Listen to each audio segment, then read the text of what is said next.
আসসালামু আলাইকুম গাইস। তো আপনাদের মাঝে আবারও একটা ভিডিও নিয়ে আসলাম।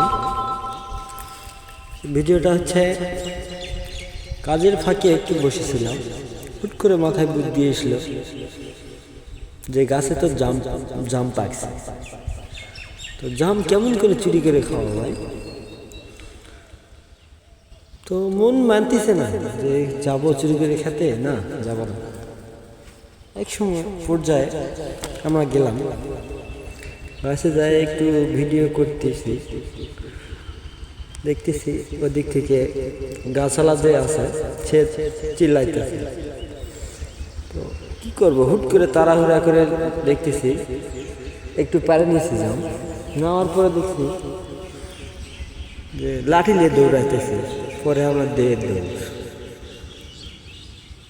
তো ভিডিওটা কেমন লাগছে অবশ্যই জানাবেন।